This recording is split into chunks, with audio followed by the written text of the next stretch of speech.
2017 Audi Q7. Now you see it, now you don't. What we like, our Audi Q7 is a proverbial Swiss Army knife.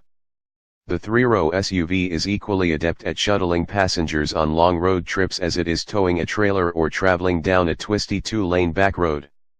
Credit its cushy and competent four-corner air spring suspension, part of our long-termers $4,000 adaptive chassis package.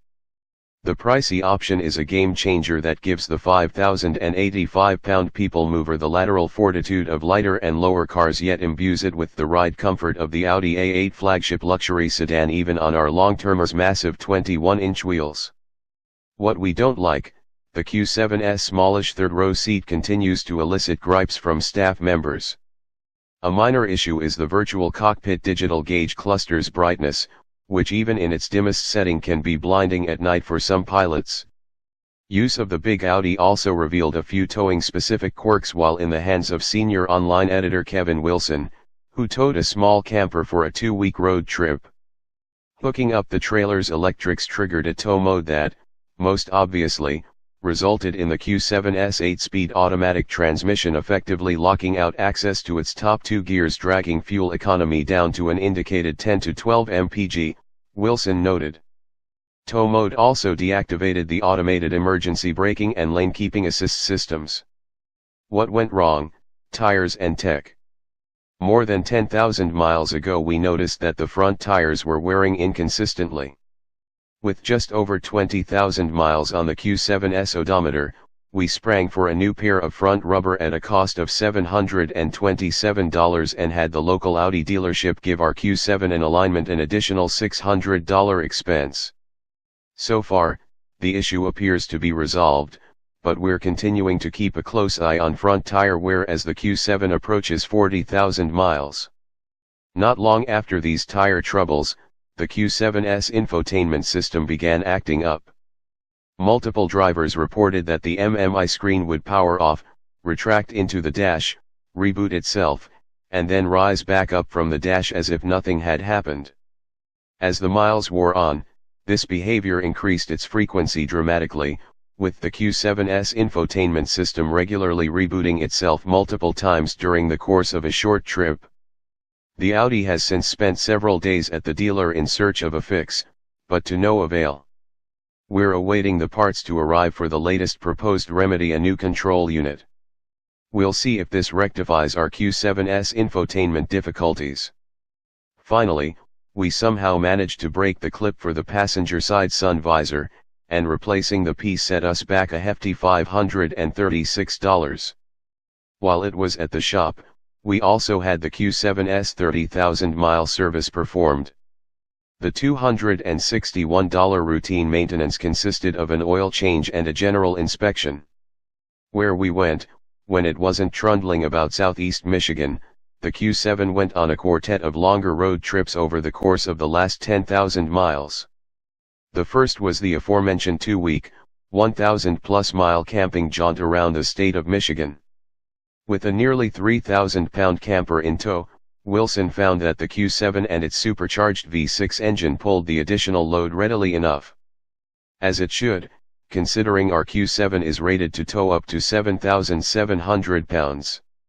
Not long after, Deputy Online Editor Dave Vanderwerp took the Q7 on a roughly 2,000-mile round trip to Hilton Head, South Carolina. Also, the Q7 made 2 separate trips from Ann Arbor to Chicago, one with Buyer's Guide assistant editor Eric Stafford and another with online editor Alexander Stoklosa. Unfortunately, both trips were marred by the ongoing infotainment gremlin. Midway through its 40,000-mile stay, our Audi Q7 starts accumulating miles at a faster clip. What we like, after spending the early part of its stay mostly puttering around southeast Michigan, our long-term Audi Q7 found itself regularly exploring farther afield both in and out of state during its second 10,000 miles.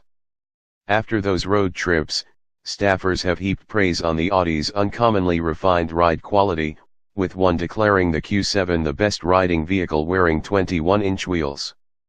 Credit our Q7's optional adaptive chassis package, $4,000, which features cushy, variable ride height air springs. And while 21 inches may sound like overkill, the big 10-spoke wheels, part of our car's $1,500 titanium black optic package, give the otherwise mundane-looking Q7 a sorely needed injection of style. What we don't like, there have been a few complaints outside of the universally panned, tiny third-row seat, which continues to elicit expletives from those forced to endure its cramped confines. Beyond that, one staff member found the car's automatic stop/start system to be finicky at times. The same individual also expressed frustration at the infotainment system's touchpad and voice command features when using the navigation function. What went wrong? Around 17,375 miles, the Q7 began intermittently warning us that its brake pads were worn. Except they weren't. At our local Audi dealership, technicians discovered that a brake pad sensor wire had been sliced by a foreign object, most likely road debris. Replacement parts were ordered, and a new brake pad sensor and wire were installed at a cost of $208. Shortly thereafter, we paid $636 for the Q7's scheduled 20,000-mile service, oil and filter change, inspection, new wiper blades. Additionally, the Q7 is showing signs of premature tire wear and a need for an alignment. We've scheduled an appointment to see why it's out of whack and will report the findings in our next update. Where we went, over the last 10,000 miles, the Q7 made its way to West Branch, Michigan, as far west as Oshkosh, Wisconsin, and as far south as Pigeon Forge, Tennessee. In between, we also took the Audi to western Michigan and again to Tennessee. On 2 of those journeys, we took advantage of an Audi-branded roof-mounted cargo carrier. Sitting on factory accessory roof rack crossbars, the hard-sided container is a useful tool for storing extra chattels, particularly given that, with the third row in use, there's only 15 cubic feet of luggage space. Q for the road. What we like, the 2017 Audi Q7 may weigh more than 2.5 tons, but you'd never know it from the driver's seat. Much of the credit goes to our long-term car's $4,000 adaptive chassis that brings a variable ride height, air spring suspension and 4-wheel steering. The technology keeps the big crossover's body motions in check and also delivers quick responses to steering inputs. Our test drivers also have been heaping praise on the Q7's 12.3-inch virtual cockpit TFT display screen, with commenters calling it highly functional and a great conversation starter. The digital gauge cluster is able to project many features, including a full navigation map. Interacting with the Q7's center-mounted 8.3-inch infotainment screen is easy thanks to the myriad improvements made to Audi's latest MMI software and controller. Menus are a snap to navigate, and a big touchpad just ahead of the control knob offers additional functions, including the ability to read handwritten letters and numbers, for address inputs, primarily. What we don't like, while the Q7's wagonoid styling has grown on some of us, others feel that the Audi is about as visually stimulating as a loaf of rye bread. Okay, maybe marble rye in the case of our grey Q7 Prestige, with its $1,500 titanium black optic package that adds blacked-out exterior trim. Still, the Q7's many comfort and convenience features have yet to rub any staffers the wrong way. As one put it, I can't think of much I would change here, save for the ugly brick styling. What went wrong? Our first 10,000 miles have been largely trouble-free, although the Q7's infotainment system has frozen on us on 2 occasions. Both times the issue resolved itself. Costs have been almost non-existent, including the Q7's complimentary 10,000-mile service, which included an oil change and a top-off of the windshield washer fluid, as well as visual inspections of the brakes, tires, and wiper blades. Where we went, although our Q7 spent the majority of its first 10,000 miles in suburban Michigan, the comfortable crossover did visit Pennsylvania twice and Ohio once. We expect the Q7 to make longer forays during the summer vacation season given its overall comfort, tractable powertrain, and spacious cargo hold. Bread and butter never tasted better. The last time an Audi Q7 occupied a spot in our long-term fleet was more than 5 years ago. That's when a first-generation 2011 Audi Q7 TDI came into our lives, equipped with a torque-rich, turbocharged diesel 3.0-liter V6. No longer offered with a diesel engine, thanks to the Volkswagen Group's emissions scandal, the new Q7 is available with one of two power plants, a 252 HP turbocharged 2.0-liter inline-4 or a 333 HP supercharged 3.0-liter V6, the latter of which powers our long-term 2017 Q7. Both engines are paired with an 8-speed automatic transmission driving all four wheels. Despite lacking a miserly TDI option, the Q7 posts EPA ratings of 20 mpg city and 25 mpg highway with the base 4-cylinder and 19/25 mpg with the V6. Both powertrains best our old TDI's 17 mpg city rating and tie its 25 mpg highway figure. Credit for the Q7's improved fuel economy can be partially attributed to an old trick from the Lotus playbook, adding lightness. Extensive use of aluminum in the new Audi's unibody construction results in a claimed weight savings of more than 700 pounds. Our scales recorded a more modest weight loss of 265 pounds between our 2017 long-termer and the last previous gen, gasoline-fueled Q7 we tested. Compare our new 3.0T model with our old TDI, though, and the weight disparity more than doubles, with 602 pounds separating the two.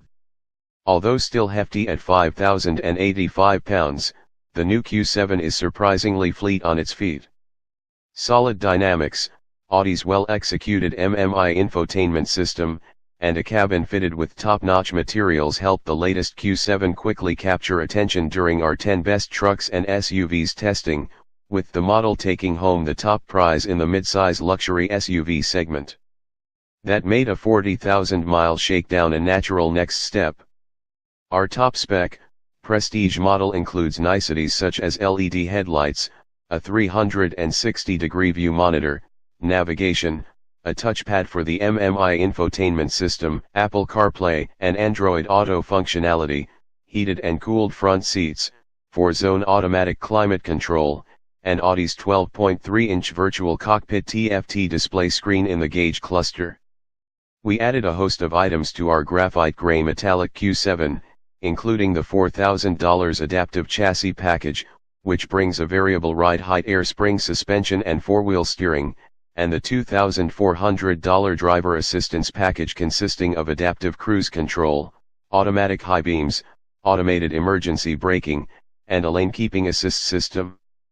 Our Midwest home base practically necessitated the $500 cold weather bundle, which includes a heated steering wheel and heated rear seats, and our plans to use a significant portion of the Q7's available 7,700-pound towing capacity mandated that we check the box for the $550 towing package and another for a 7-pin connector for trailer lights, $125. A cargo cover, floor mats, pre-wiring for a rear seat entertainment system, and a pair of USB cables for charging our phones tacked on an additional $755. Finally, we dropped $1,500 for the admittedly superficial titanium black optic package, consisting of a blacked-out grille, window surrounds, and roof rails, as well as 21-inch 10-spoke wheels wearing Continental Conti Sport Contact 5 summer tires. Even on this largest wheel option, the air-sprung Q7's ride quality is impressively refined. Before we swapped out the Continentals for a set of winter-ready Pirellis, we had the opportunity to test the Q7 on its stickier stock rubber. The Q7 clung to the 300-foot skid pad with an eye-widening 0.90 g of grip. Hauling this big SUV down from 70 miles per hour required only 155 feet. To put that in perspective, our 2,324-pound long-term Mazda Miata pulled 0.88 g on the skid pad and needed 158 feet of roadway for a 70 miles per hour stop. Less stellar were our Q7's acceleration times. while a 0 to 60 mph time of 6.3 seconds and a quarter mile of 14.7 seconds at 96 miles per hour are nothing to scoff at. A similar 2017 Q7 3.0T we previously tested was quicker to 60 by 0.8 second and through the quarter mile by 0.5, with a trap speed 3 miles per hour higher.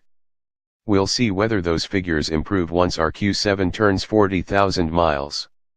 Our Audi's passing performance proved commendable right out of the box, with the quick-shifting 8-speed automatic making the most of the engine's 325 lb-ft of torque and rocketing the all-wheel drive crossover from 30 to 50 miles per hour in 3.0 seconds flat and from 50 to 70 miles per hour in 4.4 seconds.